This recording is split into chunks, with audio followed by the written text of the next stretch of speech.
So imagine handing the keys of a Ferrari to like a 14-year-old. Oh boy, right. And you remove the seatbelts, you turn off the headlights, and you just tell them to uh, go drive on a crowded highway at midnight. That is a terrifying visual. It is, but I mean, that is exactly how most Fortune 500 companies are deploying artificial intelligence right now. Yeah. Yeah, they really are. We have these, massive, incredibly powerful language models and these autonomous agents, and they're making decisions, writing code, summarizing proprietary data. Executing real workflows, Yeah, yeah. exactly. But if you walk into the boardroom of those companies and just ask the executive team exactly how a specific AI output was generated or who authorized it, you just get blank stares. The dashboard is completely dark. It's the absolute definition of operational muddy waters. And what we're seeing, what's actually causing so much panic in the industry right now, is that this lack of clarity isn't just a quirky IT problem anymore. Right, it's not just a tech debt issue. No, not at all. It's not a byproduct of moving fast and breaking things. It is rapidly becoming like an existential legal and commercial liability. So if you're joining us today for this deep dive, whether you are a CEO trying to keep your company out of the regulatory crosshairs, or an engineering manager dealing with the pressure to ship features, or honestly just someone paying attention to how the future is being built, you are operating in a world where shadow AI is just rampant. Completely rampant. And we're officially moving from this era of, playing around in an AI sandbox to running a highly regulated, board-ready AI infrastructure. And the regulatory clock, I mean, it isn't just ticking anymore. The alarm is actively ringing. It really is. Which brings us to our mission for today's deep dive. Yeah. We are unpacking a really fascinating, sweeping piece of source material today. It's called the CEO's Cookbook 2030. Also known internally in some circles as the AI Skills Cookbook. Right, exactly. And I want to set expectations right at the door for you. This is not like a collection of ChatGPT prompt hacks. Oh, definitely not. If anyone is looking to optimize their daily prompt engineering, this is decidedly the wrong resource. Yeah, we're not going to talk about how to ask a language model to write a marketing email or, Yeah? I don't know, generate a picture of a cat on a skateboard. Right. This is a survival manual for executive leadership during the AI revolution. It's specifically tailored to navigate the massive incoming wave of global regulations. Most notably, the EU AI Act. Yes, the EU AI Act, Mm. international standards like ISO IEC 42001, the NIST AI Risk Management Framework, and really whatever else the global governance landscape throws at us over the next few years. And the fundamental premise of the book is so interesting. It argues that by 2030, the companies that dominate their industries, well, they won't be the ones who just bought the most AI tools. Right. The winners are going to be the ones who turned AI into a governed, verifiable production system. And the author establishes this core paradigm right at the beginning, which kind of frames everything else we're going to discuss today. It's a three-part doctrine.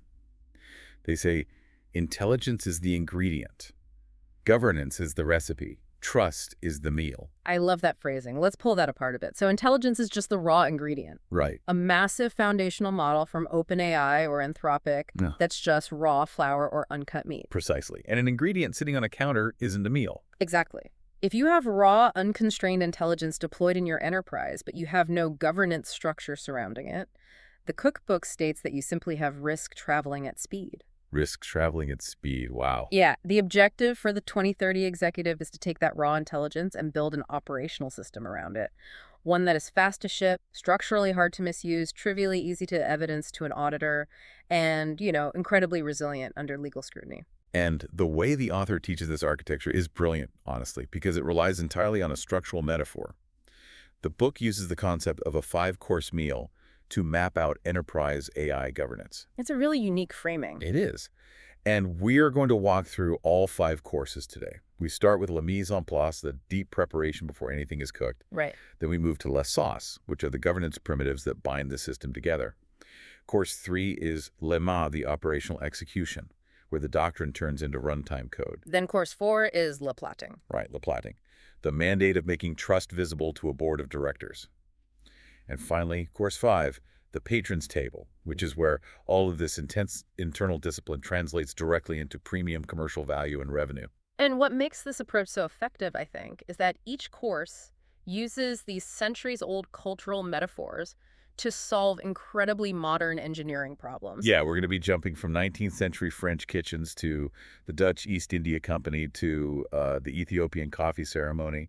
It sounds wild, but the underlying argument is that human institutions have already spent centuries solving the exact problems of authority, visibility, delegation, and trust that AI companies currently think are brand new. So true. So before we put on our aprons and start cooking with the first course, we really need to understand the underlying mandate forcing this change. Like, why is this kitchen being built in the first place? What's the actual paradigm shift happening in the market? Exactly. Well, the hard truth for anyone in leadership right now is that AI compliance is shifting.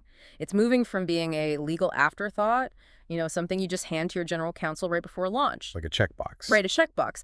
But it's becoming the core operating model of the business itself. It's no longer just a box you tick in the procurement software. Not at all. I mean, if you look at the EU AI Act or the ISO 42001 standard, they are fundamentally pushing organizations to treat AI as a comprehensive management system. It's akin to how we treat financial reporting, right? Right. Or aviation safety. Exactly. And the sources highlight a critical distinction that companies frequently muddle together, and it's the root of so much corporate liability. It's the difference between experimentation and operational deployment. Let's ground that in reality for a second. So an experiment is when, like, a developer is playing around with an API key on their local laptop. Right. They're trying to see if an open source model can accurately summarize an internal PDF. It's fast, it's loose, you're in the sandbox. Nobody's getting hurt. Exactly. Yeah. But operational deployment production AI is when that summary feature is pushed to the live application. And it starts touching real customer data. Yeah. Executing real financial transactions or making automated decisions about user accounts. And the moment you cross that threshold from experiment to operational deployment, the accountability has to be entirely centralized. You can no longer rely on the developer saying, well, it worked on my machine. Right, the classic developer excuse. Exactly. And this brings us to the ultimate standard of the entire cookbook. The author calls it Recipe 05, but it functions as the supreme doctrine that governs literally every subsequent page of the book. It's called the Reconstruction Principle. The Reconstruction Principle. Okay, so what does that actually dictate? The doctrine states reconstructability ranks above speed, cost, and accuracy. Wait, hold on. Reconstructability ranks above speed, above cost, and above accuracy. Yes. That sounds crazy. I know, but the reasoning is profoundly pragmatic. If an organization cannot cryptographically prove exactly who decided what, when it was decided, and on what specific evidence the decision was based, then that organization cannot defend the decision in a room with regulators or lawyers or their own board of directors. So just getting a good result isn't enough. Exactly. Trust is not granted by a regulator just because an AI system achieved a good outcome. Trust is granted exclusively because the process that led to the outcome can be perfectly reconstructed. Okay, but if I'm an engineering manager listening to this right now, I'm probably rolling my eyes and thinking, great, more compliance red tape to slow down my 2-week sprint. Oh, absolutely. That's the standard reaction. Right. Like, if we prioritize reconstructability over speed, aren't we just going to get absolutely crushed in the market by some competitor who ignores the rules and ships features faster? How does a company stay competitive if they have to log every single breath an AI agent takes? You've hit on the core friction of enterprise AI, and the sources address this head-on. The author clarifies that, yes, speed wins markets initially, but reconstructability wins the room when the regulator knocks on your door at 4 in the morning. Or when a massive class action lawsuit lands on your desk? Exactly. But more importantly, the cookbook does not advocate for manual bureaucratic logging. That's a huge misconception. Okay. The entire goal of this architecture is to build a system where logging is automatic. It's an invisible infrastructure. So you aren't asking a developer to, like, fill out a JIRA ticket every time the AI fires an output. Precisely. You don't ask the chef to stop cooking and write down a note every time they stir the pot. You design the kitchen, the literal architecture of the room, so that every ingredient that comes in is automatically weighed, tracked, and attributed. You design a system where a developer physically cannot execute a high-risk AI action without the system naturally generating the evidence trail in the background. Exactly. Which perfectly transitions us into Course I. Yes, la mise en place, the preparation before action. And visually, the cookbook color codes this section in a raw, earthy terracotta, representing structural preparation. We are anchored in the culinary traditions of France here, And the focus is heavily on identity, truth, and authority. The very first recipe, Recipe 01, tackles the most immediate and pervasive threat to any modern enterprise, and that is eradicating shadow AI. Let's define shadow AI for the executives listening. This is when your marketing team decides they are tired of waiting for IT to approve a tool. Right, they're impatient. Yeah, so they just put a corporate credit card down for a random AI summarization app online, and they start feeding proprietary client data and personally identifiable information into a web browser, completely bypassing your security protocols. And they have absolutely no idea what the terms of service say about data retention. None whatsoever. It's rampant. And the fundamental rule of governance is that you cannot govern what you cannot see. Unmapped endpoints equal unbounded liability. Unmapped endpoints equal unbounded liability. That's a great line. If you don't know the tool exists, you can't monitor it for bias, you can't audit it, and you certainly can't defend it if it leaks customer data. So, to solve this, the book introduces the Enterprise AI Register. The Enterprise AI Register. So this is essentially a master ledger. It is the single source of truth for every single AI system, underlying model, and third-party supplier operating anywhere in the enterprise. And the cultural metaphor the author uses here to explain how this must function is Auguste Escoffier's brigade cuisine from the late 19th century. Oh, the man who basically invented the modern restaurant kitchen. Yes. Because before Escoffier, if you look at historical accounts of kitchens in massive hotels, it was utter chaos. You had 100 cooks shouting over each other, doing their own thing, and the food was wildly inconsistent. Escoffier brought military-style discipline to the Savoy Hotel. He formalized the kitchen brigade. Every cook was assigned a specific station. The saucier, the rôtisseur, the pâtissier, and every station had a chief. But the most critical architectural element Escoffier introduced, which the book maps to AI governance, is the pass. The pass, that physical counter where the executive chef stands during service, inspecting every single plate before a waiter is allowed to take it to the dining room. Right. Nothing, absolutely nothing leaves the kitchen without crossing the pass. Every dish is inspected, and it is attributable to a specific station. It's confirmed with that classic call and response, "Oui, chef, marching." Right. Well, the Enterprise AI Register must act as your company's pass. If a software team ships an AI model into production, or if procurement signs a contract for a third-party AI tool and it does not cross the register, you don't have a governed kitchen. You have a free-for-all buffet. And a buffet where you don't know who cooked the food is a massive liability. Yeah. So what does this register look like in practice? Is it like just a spreadsheet? It starts as a database with very strict column headers. It tracks the exact name of the model, the version number, the specific business owner accountable for it, the data classification it is allowed to touch, and crucially, it's assigned risk tier under the law. Which brings us to the next critical step. We have visibility. We know what ingredients and tools are in the kitchen, but not every request that comes to the kitchen from a customer or a business unit should actually be cooked. Exactly. That's Recipe 03, triage at the front door. And this relies on another deeply French metaphor, the 3-star Michelin maitre. Oh, I love this one. So the maitre d' stands at the lectern at the very front of the restaurant before service even begins. They have the reservation book. They know every single dietary note, every severe peanut allergy, and which rival business executives absolutely cannot be seated within sight of each other. Right, they know everything. Yeah, and when they turn someone away or refuse a specific request, it is not an act of rudeness. They do it because they know the kitchen cannot safely serve that request without causing a disaster. Applied to AI infrastructure, this is about instituting a deterministic triage gate based on the classifications set out by the EU AI Act, and the key word there is deterministic. Deterministic. Yes. This cannot be a subjective guess by a product manager. You must classify the AI use case before you automate, not after the code is written. Because if a team spends 6 months and $2 million building an automated resume screening tool, and then legal looks at it and says, actually, under the EU AI Act, this is prohibited or it requires a massive conformity assessment we can't afford, you have just incinerated that capital. Exactly. It's a total waste. So how does this deterministic triage gate mechanically work? What are the tiers it's screening for? The Maitre gate screens every proposed AI initiative against 4 strict tiers. The first tier is prohibited. These are practices outright banned by the law. Give me an example of something that hits the prohibited tier. Sure. Using AI for social scoring or deploying real-time biometric identification like facial recognition in publicly accessible spaces for law enforcement purposes with very, very narrow exceptions. If an internal team proposes a feature that touches these areas, the Metro Gate hard stops the project at the door. It is refused. Halt. Okay, what's the second tier? The second tier is high risk. These are use cases listed under Annex 3 of the AI Act. This includes things like AI used in critical infrastructure, educational admissions, employment recruiting, like your resume screener example, Right. and essential private services like credit scoring or life insurance. If a project falls into the high-risk tier, it requires the chef's full, undivided attention. It triggers the requirement for full-stack governance, deep technical documentation, and human oversight. Okay, and the third and fourth tiers. The third is limited risk, which primarily triggers transparency obligations.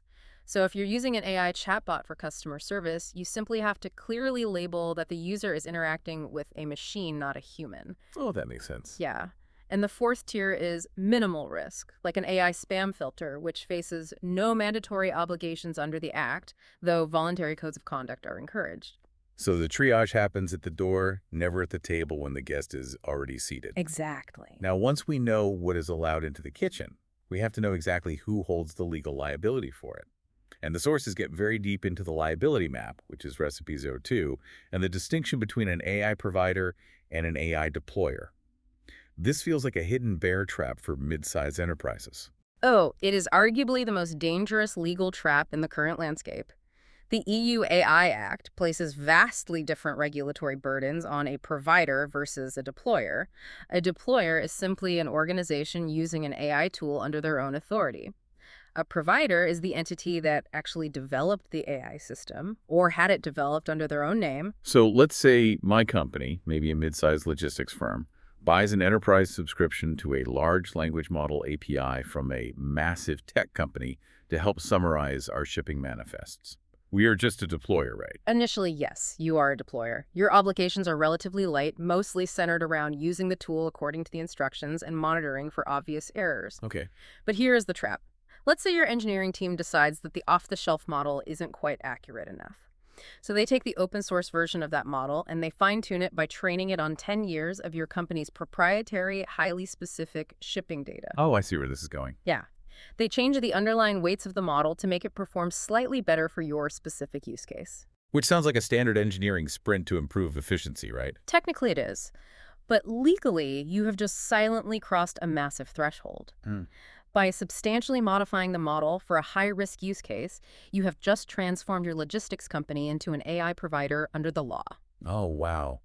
So what does that actually mean for the company? It means you suddenly inherit what the Act calls Article 16 obligations.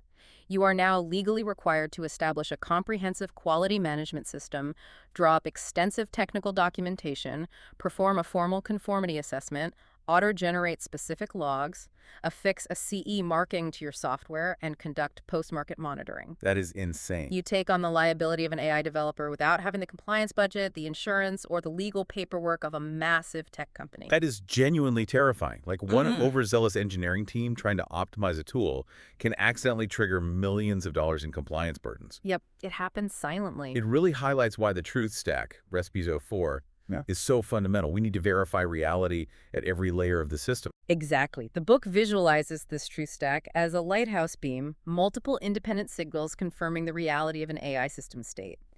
You must document the source, the model, the memory, the action, and the audit. If those layers don't align perfectly, the system must halt. And this entire concept ties directly back to provenance. Like, where did the training data come from? Who touched it? Under what license was it acquired? Yes, provenance is everything. I want to highlight the observation the book makes here to explain AI provenance because it's just a beautiful metaphor. It looks at the world of fine wine specifically, a Burgundy vineyard. The author references a 12,247 climate vineyard in Vosne-Romanée. Ah, yes. The concept of terroir. Right. Just as a premier Creux wine derives its immense market value from its perfectly traceable origin, the exact patch of soil the grapes were grown in, the weather patterns of that specific year, the specific harvest methodology, and AI Decision's commercial and legal value comes entirely from its verifiable audit row. It is terroir for data. The Burgundy vineyard cannot lie about what it produced because the entire geographic and historical supply chain is documented and regulated. Neither should your company lie about how an AI model arrived at a decision. That's such a strong comparison. The soil layers in this AI terroir are the core attributes, so provenance, replayability, accountability, authorization, and traceability. Okay, so let's summarize where we are. Corsi closes. We have mapped the kitchen with the enterprise AI register. We know what is legally allowed in the door via the maitre gate. We've established the supremacy of the reconstruction principle, and we deeply understand the lethal difference between a deployer and a provider. The structural foundation holds. Yes. Now, the book says the actual flavor must be earned. We are moving into Course 2, La Sauce. Governance is flavor management. Visually, the aesthetic of the cookbook shifts dramatically here. We leave the raw terracotta of France and enter a deep, vibrant saffron color palette. The cultural anchor shifts to India, focusing on the concepts of balance, complexity, and synthesis. The author notes that a sauce is governance condensed. If you think about classical cooking, a sauce is 1,000 small decisions reductions, skimming, seasoning, distilled into a single, unified line on the tongue. Wow. Yeah. In the context of AI architecture, Course 2 is where the abstract legal text of the EU AI Act actually gets translated into daily functional software code. And the primitives of this code, the absolute non-negotiable ingredients of a governance sauce, rely heavily on two technical concepts, triggers and snapshots. Let's explain to the listener why these two things are so critical. Well, without capturing a trigger and a snapshot, an AI decision is legally indistinguishable from random chance. Okay? A trigger is the forensic record of exactly what started the action. Imagine an AI agent automatically sending a refund to a customer. Why did it do that? Was it because a human user clicked a button? Was it a scheduled cron job, which is, an automated task on a server that runs at a specific time? Right. Or was it a sensor tripping in a warehouse? You must log the exact genesis of the event. Okay, so the trigger is the spark. What is the snapshot? The system state snapshot is a version-controlled technical record of the exact parameters that were governing the AI system at the precise millisecond it acted.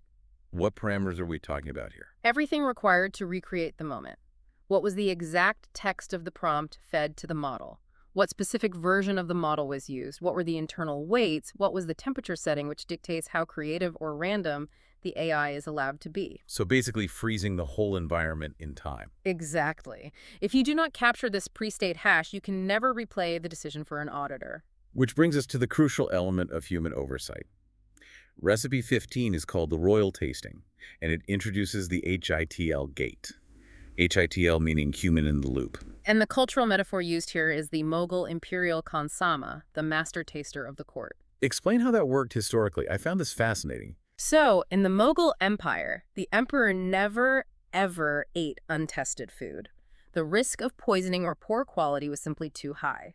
The food had to pass through 3 tasters, generating 3 signatures and 3 independent records before the plate was placed in front of the sovereign. The quote in the book is, "Agents may think forever, but they may not act without authority." That is such a strong, definitive rule for AI deployment. It is the golden rule of agent loop governance. As AI systems become more autonomous, capable of breaking down complex tasks into smaller subtasks and reasoning through them, they can spin in a thought loop as long as they want. Let them think. Let them think. Yeah. But the moment they need to execute an action that impacts the real world, like sending an email, changing a database, or denying a service, they must hit a gate. Right. The book establishes a 4-tier HITL standard. Always. Exception, async, and no HITL. Every high-risk output must physically pass through a HITL gate before it reaches the patron. To allow an autonomous agent to execute a high-risk action without a human in the loop is the equivalent of serving the emperor untested food. But if an output is tested and approved by a human, how do we cryptographically prove it later when the regulator inevitably asks? That is recipe 20, the 5-witness plate. And the metaphor here is beautiful. It's the Vedic panchamet. Yes, the classical 5-nectar offering used in Hindu rituals. Milk, curd, ghee, honey, and sugar. In the realm of AI governance, this translates to the evidence package 5-tuple. It is the absolute minimum viable unit of defensibility in a court of law. What are the 5 witnesses that make up this package? Who, what, when, why, and proof. Let's break those down. Who, what, when, why, proof. Who authorized the action? What was the exact system state and prompt? When did it happen? Down to the millisecond timestamp. Why did it happen? Meaning, what was the business logic or trigger? And proof the cryptographic verification. As the chef's note in the book states, 4 witnesses is just a story. 5 agreeing witnesses is evidence. And these 5 elements are bundled together into a single file and sealed. Yes, they are sealed cryptographically with a hash. A hash function, for those unfamiliar, is essentially a digital mathematical wax seal. It takes all the data in those 5 witnesses and scrambles it into a unique string of characters. Okay. If someone tries to go back into the database a year later and even slightly tamper with the log, say, changing a denied to an approved, the digital seal shatters and the hash no longer matches. The book beautifully calls this process of hashing the evidence log, lighting the dia at the center of the offering. It ensures absolute immutability. I understand the theory, but I need to stop you here because I see a massive structural problem. Okay, let's hear it. The book talks about a tasting spoon protocol, Recipe 19, which mandates checking for parity. True. Yes. Meaning if an auditor comes in 6 months later Yeah. and you run that exact AI decision again using the exact same inputs from the snapshot, you must get the exact same result, parity. True. Sure. But generative AI large language models are inherently probabilistic. They don't work like traditional code. They calculate the probability of the next word. They are designed by nature to be creative and variable. If I ask ChatGPT to write a poem twice, I get 2 different poems. So how on earth do you force a probabilistic slot machine to yield the exact same jackpot twice? This is a fantastic question, and it is arguably the single hardest engineering challenge of AI compliance. You've identified the core friction. The expert synthesis here is that you simply cannot allow your enterprise system to act like a slot machine when it is making high-risk decisions. So how do you constrain it mechanically? This is exactly why the system state snapshot we discussed earlier is mandatory. For high-risk governed workflows, you must force the AI out of its creative state. You do this in 2 ways. First, you set the model's temperature to 0. You literally turn down the creativity dial on the API. Precisely. Temperature controls randomness. At 0, the model will always pick the most mathematically probable next token, vastly increasing determinism. Second, you constrain the output using a strict JSON schema. A JSON schema, right? Instead of letting the AI write a free-flowing paragraph explaining why it denied a loan, you force the AI to fill out a strict digital form, a Boolean true-false here, a specific integer there. You remove the space for probability to operate. You box it in. Yes. If your internal replay verifier tool cannot return parity, true, during an audit, the entire audit trail is worthless. It's no longer a factual record. It's just a story about something an AI hallucinated once. And regulators do not accept hallucinations as legal defenses. That makes incredible sense. It bridges the gap between the legal requirement and the engineering reality. Okay, so we have our prep, the mise en place. We have our governance rules and cryptographic seals, the sauces. Now we have to actually cook the meal. Those rules must run in a live, high-volume production environment. We arrive at course 3. Le main, the mains. Operational execution. This is where doctrine turns into runtime code. The visual palette shifts again, this time to a dense utilitarian forest green. We are anchored in the operational traditions of Spain, Japan, and Germany. This is the realm of logistics, where small, discrete capabilities combine into massive running systems. A foundational architectural structure here is the Corkonian spine, recipe 21, and its accompanying 7-stage chain, recipe 22. The Corkonian spine, where does that name come from? It draws inspiration from the famous English market in Cork, Ireland. The market is a maze of hyper-specialized vendors, but the beauty of the market is traceability. A chef can walk in, track a specific fish, stall by stall, hand by hand, all the way back to the exact boat that landed it at the harbor at dawn. So how does that map to an AI architecture? The Corkonian spine is the end-to-end pipeline through which every governed AI output must pass before it reaches a user. The AI spine has 6 unskippable stations: source, generation, registry, evidence, storage, and publication. If an output tries to bypass any of these stations, the system rejects it. Every single AI action walks this exact chain. I want to focus on my absolute favorite operational rule in this section because the logic is so counterintuitive at first, but then it hits you as brilliant. It's recipe 23, pre-action persistence. The cultural metaphor here is stark. It's the traditional Berlin kitchen brigade. Alles in Ordnung, everything in order. Right.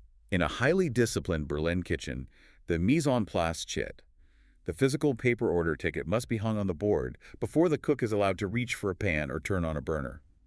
If a cook starts assembling a plate or cooking food without a visible chit, it is an absolute violation. It's referred to as Schwarzarbeit or black work.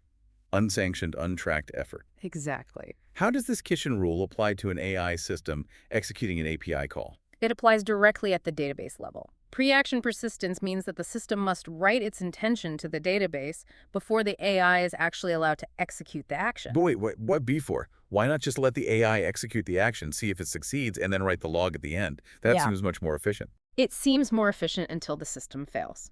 Let's use a corporate scenario. Imagine an autonomous AI agent is tasked with executing a massive stock trade, say, buying 10,000 shares of Apple. The AI decides to make the trade. It sends the API call to the broker. Okay. But while that call is traveling across the internet, the broker server times out, or the AI's internal server crashes. The AI agent thinks it bought the shares. The broker did not execute it. If you were waiting to log the action at the end of the process, you have absolutely zero record that the system was even attempting a trade. You have a massive blind spot. Exactly. But if you enforce pre-action persistence, if the system executes an insert command to the database stating, I am attempting to buy 10,000 shares of Apple based on X trigger before it makes the API post call, you always have a forensic record of what the system was trying to do, even if the execution failed catastrophically. The chit must be hung before the pan is touched. Anything else is digital Schwarzarbeit. That is a brilliant piece of system design. Now let's talk about the human element of authority in this operational phase. Recipe 26 introduces the three guardian model. The metaphor here comes from the Ethiopian coffee ceremony and its distinct rotations. What are the three guardians? This is a vital structural control designed specifically to prevent the consolidation of power within a company. The author argues that authority over AI must be structurally split into three entirely independent roles. What are they? First, you have the guardian of direction. This is the business or product leader who sets what needs to be built. Second, the guardian of fairness, the legal or compliance officer who rules on what is actually allowed. Third, the guardian of evidence, the technical auditor who proves what actually happened in production. So one creates, one governs, and one audits. They map to the three distinct rounds of the Ethiopian coffee ceremony: Abel, Tona, and Baraka, each serving a distinct communal purpose. Precisely.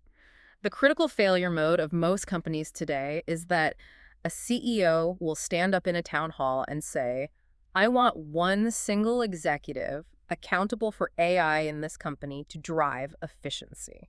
Oh, I've heard that so many times. They think they are streamlining operations. But the cookbook argues they are actually creating a massive single-point failure. If the person who decides what to build is also the person who audits whether it is safe, you don't have a governor, you have an executioner. It's the ultimate conflict of interest. I see this exactly like the nuclear launch key protocol in the missile silo.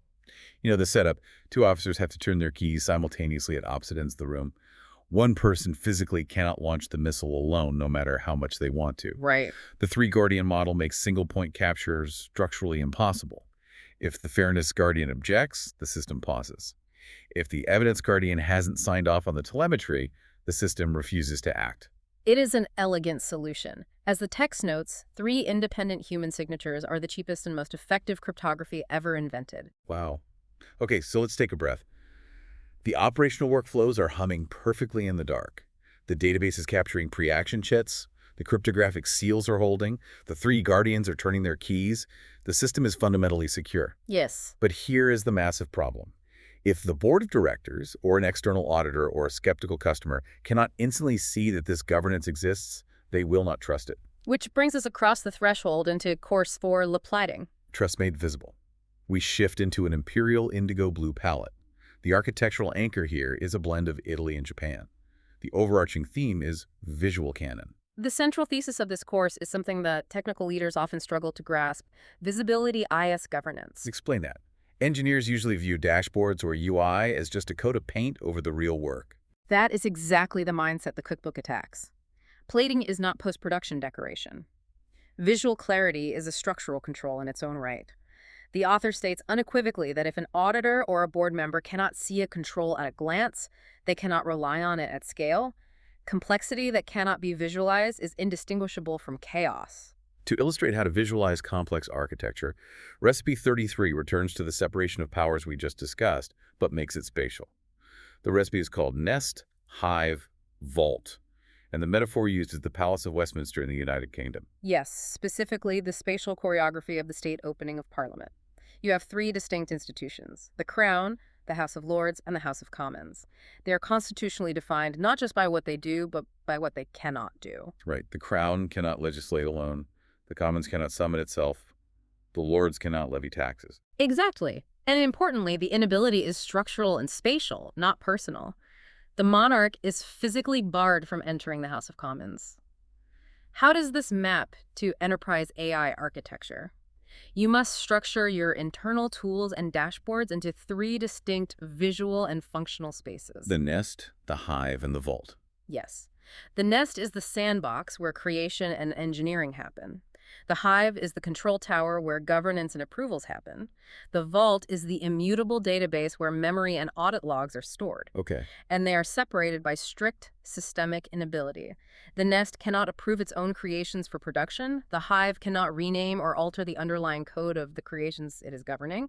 The vault cannot decide what data gains entry. It only receives and seals. It's beautifully clean. You can look at a diagram of the architecture and instantly see where the power stops.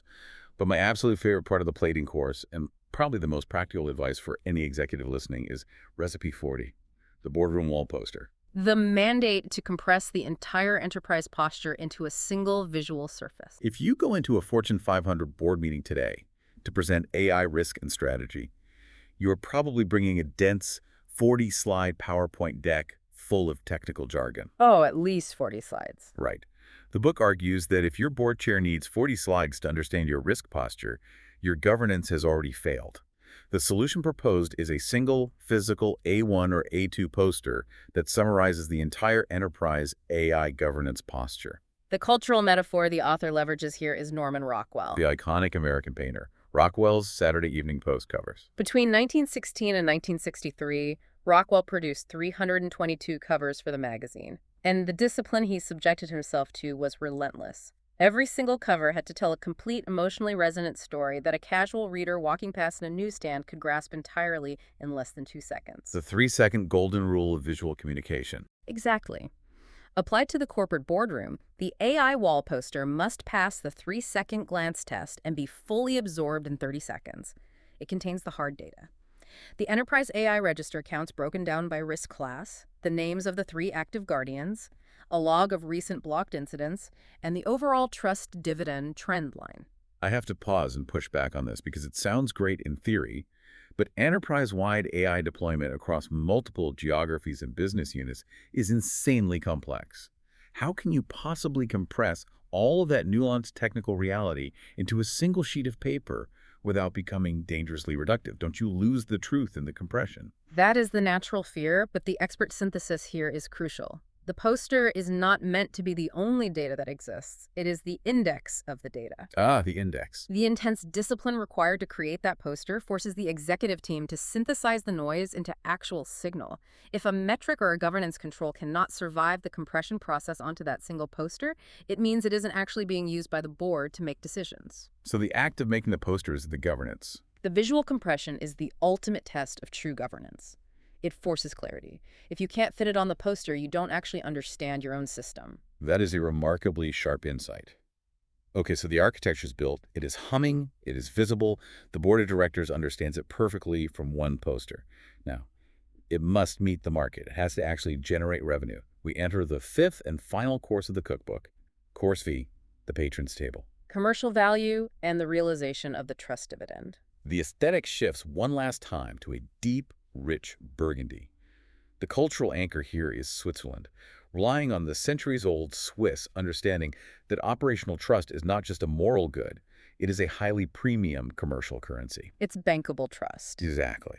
This course explores exactly how all this intense, rigorous discipline we've just spent an hour discussing translates directly into massive commercial leverage. Because, let's be honest, if this doesn't make money or win market share, it's just an expensive science project. And the commercial discipline begins not with what you sell, but with where you choose to sell it. Recipe 45 introduces the 4-jurisdiction patron map. The Dutch VOC metaphor. Let's unpack the history here. In 1602, the Dutch Verenigde Oostindische Company, the VOC, or the Dutch East India Company, was formed to dominate the global spice trade. It was a time of immense risk. Ships were sinking, pirates were rampant, while the Spanish and Portuguese were chasing trade in every random port they could find, spreading themselves thin. The Dutch structured the VOC as a highly disciplined federation of 6 specific chambers, Okay. each anchored in a home city's legal jurisdiction, like Amsterdam or Zeeland. They anchored themselves in specific legal realities first to manage liability and pool capital before they ever set sail. And the lesson for a CEO in 2030.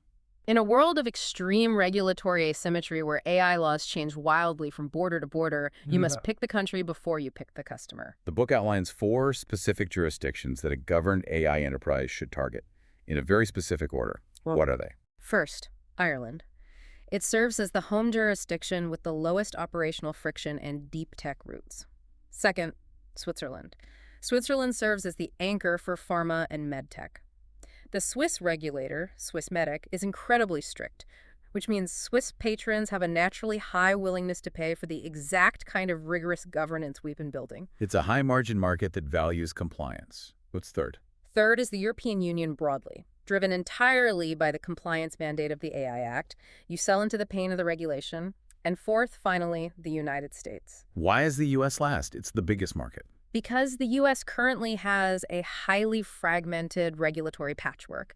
The FDA, the FTC, individual state laws like California's, it is chaotic. The strategy is that you should only enter the U.S. market once you have battle-tested, gold standard European or Swiss reference clients in hand. You use the strictness of the EU to dominate the chaos of the U.S. And the brutal discipline here is that you must decline lucrative deals if they fall outside these 4 jurisdictions. Absolutely. If a massive enterprise patron from Singapore or Brazil approaches you, you politely decline or defer the deal. Pursuing out-of-bounds jurisdictions burns your internal engineering and legal capacity on regulatory discovery that does not compound. You stay in your chambers, like the VOC. Okay, so you have the right patron and the right jurisdiction. How do you actually pitch them? Recipe 44 introduces the refusal pitch.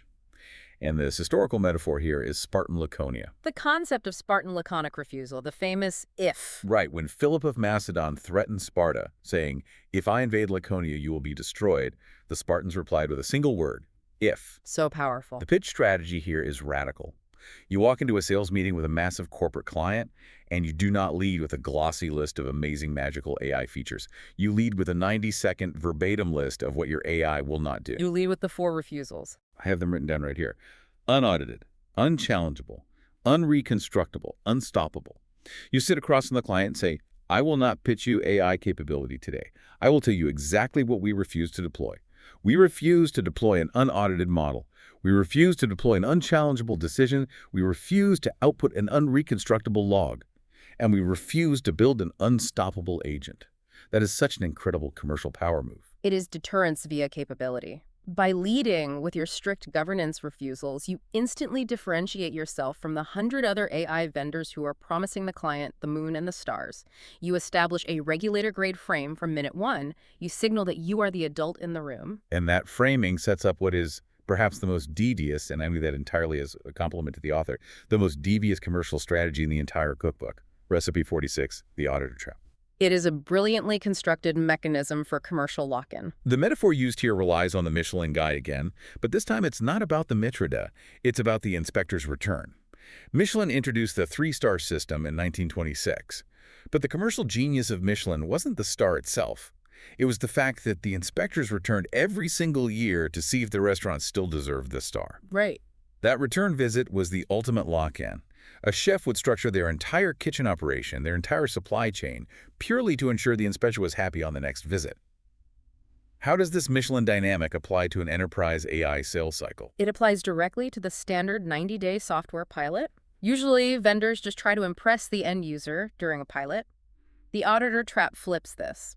At day 60 of a 90-day pilot, you, the vendor, formally invite the patron's own internal auditor or chief compliance officer to inspect your system. You voluntarily invite the client's internal corporate police to look at your work before the pilot is even finished. Yeah. Most sales teams will be terrified to do that.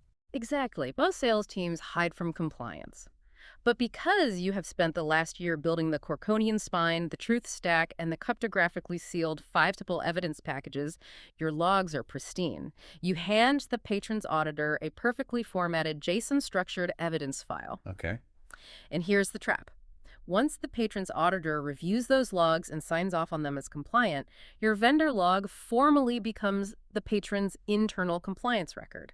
This is what I was thinking about when I said it's like embedding your company's DNA directly into the client's immune system. It's fascinating. But let's look at this from the buyer's perspective. If you are orchestrating an auditor trap, doesn't procurement eventually get angry? Let's follow the scenario to its logical conclusion. It is morally clean because it relies entirely on genuine, verifiable excellence. It is lock-in via quality. The patron's internal auditor is simply trying to do their highly stressful job. You are providing them with a gold standard artifact that makes their job infinitely easier and safer. Right, so a year goes by, the contract is up for renewal, procurement comes in and says, hey, we found a cheaper AI vendor who can do this summarization for half the price. Let's rip out this system and switch. What happens? The patron's business leader now has to go to their own internal auditor and explain why a perfectly governed, cryptographically sound, fully mapped system is being ripped out to save a few dollars, only to be replaced with an unmapped black box AI from a cheaper vendor. And the auditor says no. The internal auditor will absolutely veto that move. The auditor becomes your strongest, most immovable internal renewal champion. Procurement simply cannot fight the compliance and legal teams when the regulatory stakes are this high. That is commercial checkmate. You align yourself with the entity inside the company that holds the ultimate veto power. And that beautiful piece of strategy brings us to the culmination of the entire cookbook, the closing plate, Recipe 50, the CEO 2030 Command Center. The metaphor here is NASA Mission Control in Houston. This is the standing state. It's the year 2030. Every recipe we have discussed, the register, the triage gate, the triggers, the spine, the three guardians, the poster, it is all fully deployed and operational. What does the CEO's day actually look like in this environment? The command center is described as 8 physical or digital consoles arranged in an enfilade, mirroring the embassy map rooms. The CEO sits at the center, functioning in the role of the flight director. Crucially, the CEO is not manually approving actions or reading code. They are orchestrating the system. High-level visibility. Right. They are monitoring the three guardians, watching the telemetry of the hive, tracking active AI decisions currently in flight across the globe. And most importantly, they're watching the trust dividend chart compound in real time as patrons continually renew their contracts. The command center is the firm, rendered as one single, highly controllable operating surface. It is honestly breathtaking to pull all these threads together and see the complete picture.